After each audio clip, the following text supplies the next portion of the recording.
Hello बच्चों, आज से हम स्टार्ट करेंगे इग्नू के स्टूडेंट्स के लिए BMTC 132 यानी कि डिफरेंशियल इक्वेशन का कोर्स, जिसमें आज हम स्टार्ट करने वाले हैं ब्लॉक फर्स्ट, जिसका नाम है फंक्शन ऑफ 2 और 3 वेरिएबल। ब्लॉक फर्स्ट का आज हम स्टार्ट करेंगे यूनिट नंबर फर्स्ट, जिसका नाम है R2 and R3। Unit first का आज हम स्टार्ट करने वाले हैं लेक्चर नंबर फर्स्ट। तो आइए स्टार्ट करते हैं। उससे पहले ये देख लेते हैं कि आपको यूनिट फर्स्ट के अंदर कौन कौन से टॉपिक पढ़ने हैं। यह है आपका unit first R2 and R3। अब यहाँ पर R2 और R3 का क्या मतलब है, जैसे हम ये वाला टॉपिक स्टार्ट करेंगे R2 एंड R3 का, उसमें समझा देंगे कि R2 और R3 का क्या मतलब है। ठीक है, तो जिसमें हमारा फर्स्ट टॉपिक है ज्योमेट्री किसे कहते हैं, या ज्योमेट्री की डेफिनेशन और उसके एग्जाम्पल्स देखेंगे कहाँ पर ज्योमेट्री यूज होती है। देन उसके बाद देखेंगे ज्योमेट्री का टाइप, दो टाइप की ज्योमेट्री होगी। पहली प्लेन ज्योमेट्री, जिसके एग्जांपल दिए हैं लाइन, सर्कल एक्सेट्रा, और भी होते हैं जो साथ में हम आपको बताएंगे। सेकंड होता है ज्योमेट्री का टाइप सॉलिड ज्योमेट्री, जिसके एग्जांपल होते हैं क्यूब, स्फीयर एक्सेट्रा। ठीक है, देन नेक्स्ट उसके बाद हम पढ़ने वाले हैं कोऑर्डिनेट ज्योमेट्री या फिर कोऑर्डिनेट सिस्टम किसे कहते हैं। यह आपका स्कूल लेवल का पार्ट है, जो आप लोगों ने स्कूल में कभी 11th या 12th क्लास में पढ़ा होगा। यहाँ पे इसका रिवीजन करना बहुत ज़रूरी है। ठीक है, तो कोऑर्डिनेट ज्योमेट्री या कोऑर्डिनेट सिस्टम टोटल 4 टाइप के होंगे। पहला होगा 0 डायमेंशनल कोऑर्डिनेट सिस्टम, जिसका एग्जांपल पॉइंट है।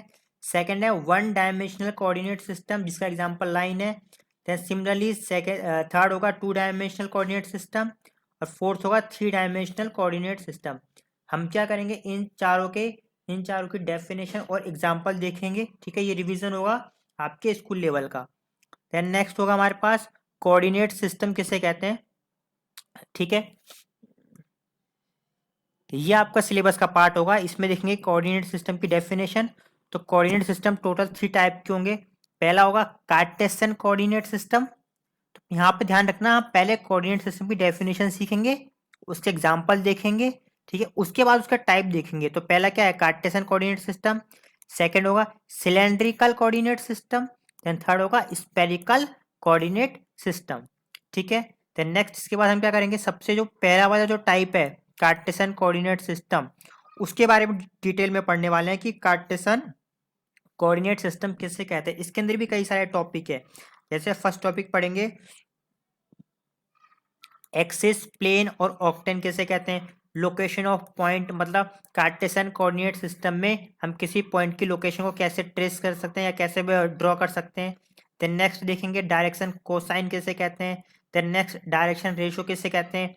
इक्वेशन ऑफ लाइन क्या होती है, इक्वेशन ऑफ प्लेन क्या होते हैं। ये सारे टॉपिक हम लोग पढ़ने वाले हैं किसमें, कार्टेशियन कोऑर्डिनेट सिस्टम में।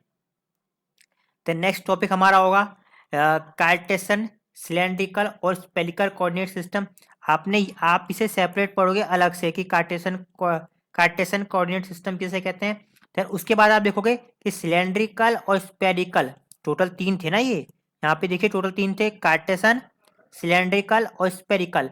इसको तो आपने सेपरेटली पढ़ लिया, अब इन दोनों को मिक्स करके पढ़ेंगे एक साथ। ठीक है, वही यहाँ पे हमें पढ़ना है कि कार्टेशियन, सिलेंड्रिकल और स्पेरिकल कोऑर्डिनेट सिस्टम क्या होते हैं और इन तीनों को आपस में कैसे चेंज करना है। वो यहाँ पे लिखा हुआ है change each coordinate system into another coordinate system. मतलब आपको क्वेश्चन दिया जाएगा कि कार्टेशियन कोऑर्डिनेट सिस्टम को सिलेंड्रिकल या स्पेरिकल में चेंज करो, या स्पेरिकल कोऑर्डिनेट सिस्टम को कार्टेशियन या फिर सिलेंड्रिकल को स्पेरिकल या फिर कार्टेशियन कोऑर्डिनेट सिस्टम में चेंज करो। ठीक है, वो हम इसमें सीखने वाले हैं। देन नेक्स्ट हमारा टॉपिक होगा कि कार्टेशियन प्रोडक्ट किसे कहते हैं। अब यहाँ पे आप सीखने वाले हो कि आर का क्या मतलब है। ठीक है, आर का नॉर्मली मतलब क्या है, रियल नंबर। देन जब ये वाला टॉपिक आप करोगे तो उसमें आप सीखोगे कि R1 का क्या मतलब है, R2 का क्या मतलब है, R3 का क्या मतलब, इसी तरीके से Rn का क्या मतलब है। ये हम सीखने वाले हैं इस टॉपिक में, Cartesian product, Rn of R and properties. ठीक है, देन इसके अंदर 3 टॉपिक हम पढ़ेंगे। पहला ट्राइंगल इनइक्वलिटीज किसे कहते हैं। देन सेकंड पढ़ेंगे कॉशी शोवार्ड इनइक्वलिटीज किसे कहते हैं। देन थर्ड पढ़ेंगे ओपन स्पेयर या ओपन बॉल या फिर ओपन डिस्क का क्या मतलब है। तो नेक्स्ट टॉपिक होगा हमारा फंक्शन सीखना है, आर एन ऑफ आर। ठीक है, आर एन से आर में फंक्शन का क्या मतलब है। तो नेक्स्ट टॉपिक होगा level sets and graph of function किसे कहते हैं।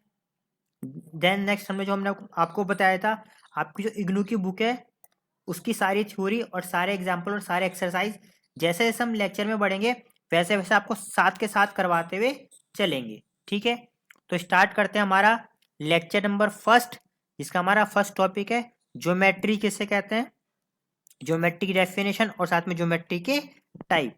तो स्टार्ट करते हैं। सबसे पहले ज्योमेट्री की डेफिनेशन देखते हैं।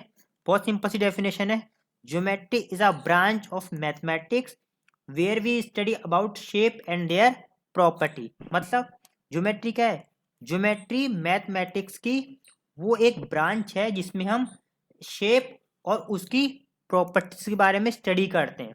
मतलब सिंपल सा मतलब जैसे जैसे मान लीजिए एक डॉट है, डॉट भी एक शेप है। ठीक है, डॉट भी एक शेप है।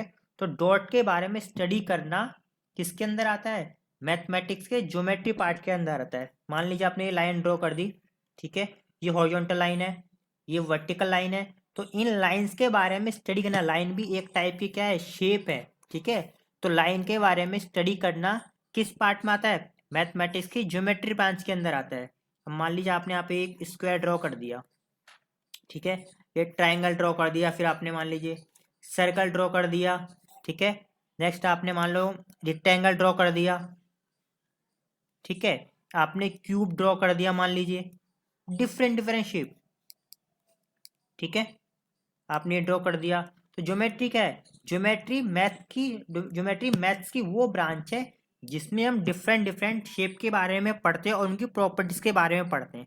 ठीक है, जैसे ये स्क्वायर हो गया, स्क्वायर के बारे में पढ़ेंगे, इसकी प्रॉपर्टीज पढ़ेंगे कि इसकी कितनी साइड होती हैं। ठीक है, इनकी साइड कितनी होती है, इनके एंगल्स कितने होते हैं, साइड इक्वल होती है फिर अनइक्वल होती है। सेम इसी तरीके से ट्राइंगल क्या होता है, ट्राइंगल की प्रॉपर्टीज क्या होती है, सर्कल क्या होता है, ठीक है, उसमें क्या क्या होते हैं, डायमीटर, रेडियस, सरकमफ्रेंस, ये सब।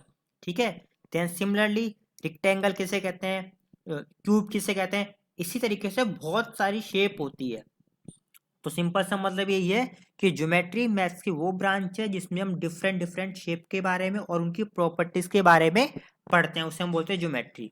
ज्योमेट्री दो टाइप की होगी, पहला होगा हमारा प्लेन ज्योमेट्री, जिसके एग्जांपल है लाइन, सर्कल एक्सेट्रा, अभी हम इसको डिटेल में बताएंगे। सेकंड है हमारा सॉलिड ज्योमेट्री, जिसे इसके एग्जांपल है क्यूब या स्फीयर, अभी डिटेल में पढ़ते हैं इसके बारे में। जैसे हमारा पहला क्या है, प्लेन ज्योमेट्री। ठीक है, इसकी डेफिनेशन पहले आप आराम से लिख लीजिएगा, plane geometry is about flat shape. तो प्लेन ज्योमेट्री क्या है, प्लेन ज्योमेट्री में हम फ्लैट शेप के बारे में पढ़ते हैं, लाइक और लाइंस, सर्कल, ट्राइंगल्स। ठीक है, plane geometry is a two dimensional, length और विड्थ। मतलब ऐसी शेप जिसमें केवल दो चीज होती हैं, दो डायरेक्शन होती है, पहली लेंथ, दूसरा विड्थ। यहाँ पे एक बात ध्यान रखिएगा, पॉइंट जो है, पॉइंट प्लेन ज्योमेट्री में नहीं आता, पॉइंट केवल पोजीशन को शो करता है। पॉइंट क्या करता है, केवल पोजीशन को शो करता है। पॉइंट में ना तो लेंथ होती है और ना ही उसके अंदर विड्थ होती है, लेकिन ये भी ज्योमेट्री के, लेकिन पॉइंट भी ज्योमेट्री का ही पार्ट है, इसलिए हमने समझाने के लिए यहाँ पे लिख दिया। इसको सेपरेट लिखते इससे अच्छा हमने इसे साथ में लिख दिया। ठीक है, तो पॉइंट क्या है, पॉइंट केवल एक पोजीशन को शो करता है, इसमें ना तो लेंथ होती है ना ही तो इसमें विड्थ होती है, लेकिन ये भी ज्योमेट्री का ही पार्ट है। ठीक है, नेक्स्ट ज्योमेट्री एग्जाम्पल क्या, जैसे कर्व। अब कर्व में देखिएगा, ये कर्व आगे भी बढ़ रहा है, ठीक है, और ये कर्व ऊपर भी बढ़ रहा है, दो डायरेक्शन हो गई ना, एक तो इसके अंदर लेंथ भी हो गई, एक इसके अंदर विड्थ भी हो गई। सेम इसी तरीके से लाइन भी देखिए। ठीक है, लाइन, ये वर्टिकल लाइन हो गई, ये हॉरिजॉन्टल लाइन हो गई। इस सर्कल देखिए, सर्कल में ये रही लेंथ, ये रही इसकी हाइट, विड्थ। ठीक है, दो डायरेक्शन हो गए ना, एक डायरेक्शन ये रही, एक डायरेक्शन ये रही। तो सेम वही कहता है, प्लेन ज्योमेट्री उसे कहते हैं जिसमें दो डायमेंशन होती है, पहली लेंथ, दूसरी विड्थ। सेम इसी तरीके से triangle, rectangle, square, pentagon, hexagon, ये सारी शेप क्या कहलाती है, प्लेन ज्योमेट्री कहलाती है, जिसमें केवल दो ही डायमेंशन होगी, एक तो होगी लेंथ, एक होगी विड्थ। ठीक है, देन नेक्स्ट एग्जांपल देखते हैं, सॉलिड ज्योमेट्री किसे कहते हैं। देन इसकी डेफिनेशन देख लेते हैं सबसे पहले। Solid geometry is a geometry of three dimensional space. यानी सॉलिड ज्योमेट्री क्या है, सॉलिड ज्योमेट्री वो ज्योमेट्री जिसमें तीन डायमेंशन होती है, लेंथ, विड्थ और आपकी हाइट। जैसा इसमें देख लेते हैं, ये क्यूब है, एक डायरेक्शन ये क्यूब, लेंथ, ये विड्थ हो गई, ये लेंथ हो गई, ये विड्थ हो गई, और यहाँ पे क्या हो गई, हाइट हो गई। ठीक है। सेम इसी तरीके अगर स्पेस की स्पेयर की बात करो, ये लेंथ हो गई, ये विड्थ हो गई और इसकी हाइट हो गई ऊपर तक। यहाँ पे एग्जैक्ट दिखा नहीं सकते लेकिन आप समझ होंगे। कोई बॉल होती है, बॉल में अगर देखें तो ये लेंथ हो गई, ये विड्थ होती है इसकी, और बॉल की ऊंचाई भी तो होती है, हाइट भी होती है। ठीक है, होगी 3 डायमेंशन। ठीक है, सेम यहाँ पर वही सेम क्यूब दे रखा है, लेंथ, ये इसकी विड्थ हो गई और ये इसकी हाइट हो गई। यहाँ पे देख लीजिए, अगर इस प्रिज्म को सीधा रखा जाए तो ये भी क्या होगी इसकी, ये इसकी लेंथ हो गई, ये इसकी विड्थ हो गई, ये लेंथ, ये विड्थ और ये इसकी हाइट हो गई। ठीक है, सेम इसी तरीके से सिलेंडर, कोन या क्यूबॉइड, ये सारे क्या कहलाते हैं, सॉलिड ज्योमेट्री कहलाते हैं, जिसकी 3 डायमेंशन होती है। अगर आप इस क्यूबॉइड की बात करो तो ये इसकी लेंथ हो गई, ये विड्थ हो गई, ये लेंथ, ये विड्थ और ये इसकी हाइट। अगर कोन की बात करो, कोन में ये लेंथ, ठीक है, ये क्या होगी लेंथ, ये इसकी विड्थ और ये इसकी हाइट होगी 3 डायमेंशन। ठीक है, ध्यान रखना, सॉलिड ज्योमेट्री वो ज्योमेट्री है जिसमें 3 डायमेंशन होती है, लेंथ, विड्थ और हाइट। और प्लेन ज्योमेट्री क्या थी, जिसमें केवल 2 ही डायमेंशन थी, लेंथ और विड्थ। आप इन दोनों की शेप को समझ पा रहे होंगे। अभी आपको दोबारा एग्जांपल समझा देते हैं। जैसे यहाँ पे देखिएगा, ये प्लेन ज्योमेट्री एग्जाम्पल है। ठीक है, ये स्क्वायर जो है, स्क्वायर प्लेन ज्योमेट्री एग्जाम्पल है, और ये क्यूब सॉलिड ज्योमेट्री एग्जाम्पल है। इसमें क्या है, इसमें केवल लेंथ है, लेंथ, और इसकी ये विड्थ, 2 ही डायरेक्शन होगी। अगर हम इसको ऐसे बना के लिख देते हैं, देखना जरा ध्यान से, ये स्क्वायर था, ठीक है, एक स्क्वायर को और मिला दो, ये देखिए ये क्यूबॉइड बन गया ना, ये बन गई लेंथ, ये बन गई विड्थ और ये बन गई हमारी हाइट। इससे क्या बन गया, क्यूबॉइड। तो ये तो हो गया हमारा क्या, सॉलिड ज्योमेट्री, और ये हो गया हमारा क्या, सॉरी, ये हो गया हमारा प्लेन ज्योमेट्री, और हो गया हमारा ये सॉलिड ज्योमेट्री। ठीक है, अगर हम बात इसकी करें रेक्टेंगल, रेक्टेंगल क्या है, प्लेन ज्योमेट्री है, इसमें केवल लेंथ है और इसमें क्या है आपकी विड्थ है, विड्थ है। इसको भी सेम ऐसे ही करो, मान लीजिए रेक्टेंगल दिया हुआ हमारा, एक रेक्टेंगल इसमें और ऐड करो, ये देखिए अब ये क्या बन गया, ये लेंथ हो गया, ये विड्थ और ये आपकी क्या हो गई, हाइट। इससे क्या बन गया, क्यूबॉइड बन गया। यहाँ दिख रहे हैं ना, इसकी लेंथ भी है, विड्थ भी है और इसकी हाइट में। देखो इसमें क्या है, इसमें 3 डायरेक्शन है, लेंथ, विड्थ और आपकी ये हाइट। इसमें 3 डायरेक्शन है और इसमें क्या है, 2 डायरेक्शन है। ये प्लेन ज्योमेट्री के एग्जाम्पल हो गए और आपका ये सॉलिड ज्योमेट्री के एग्जाम्पल हो गए। सेम इसी तरीके सर्कल, यहाँ पे देखिए ये लेंथ और ये आपकी विड्थ, ये एग्जाम्पल है सर्कल प्लेन ज्योमेट्री का। अब अगर इसी बॉल को ड्रॉ करके देखो, ये देखिए ये लेंथ हो गई, ये लेंथ वाला पार्ट हो गया, ये विड्थ हो गया, और बॉल जो होती है आप देखोगे बॉल की ऊंचाई भी तो होती है, बॉल गोल भी होती है, उसमें लेंथ और विड्थ दोनों आ जाएगी, और उसकी हाइट भी होती है। ठीक है, ये हो गए 3 डायमेंशन। तो आपको डिफरेंस क्लियर में समझ में आ रहा होगा कि ये सारे प्लेन ज्योमेट्री एग्जाम्पल हो गए और ये तीनों हो गए हमारे सॉलिड ज्योमेट्री के एग्जाम्पल। ठीक है, तो आज के लेक्चर नंबर फर्स्ट में इतना ही था। ठीक है, नेक्स्ट लेक्चर नंबर सेकंड में हम पढ़ेंगे कि कोऑर्डिनेट ज्योमेट्री किसे कहते हैं, इसकी डेफिनेशन देखेंगे।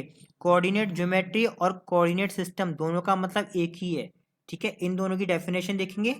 उसके बाद देखेंगे कि कोऑर्डिनेट ज्योमेट्री की टाइप कितने होते हैं। पहला होगा 0 डायमेंशनल कोऑर्डिनेट सिस्टम, जिसका एग्जाम्पल क्या होगा, पॉइंट।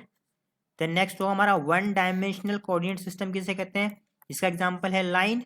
देन थर्ड होगा हमारा 2 डायमेंशनल कोऑर्डिनेट सिस्टम, जिसका एग्जाम्पल है प्लेन। देन नेक्स्ट हमारा है 3 डायमेंशनल कोऑर्डिनेट सिस्टम, जिसका एग्जाम्पल है हमारा स्पेस। ठीक है, तो हम मिलते हैं नेक्स्ट हमारे लेक्चर नंबर सेकंड में।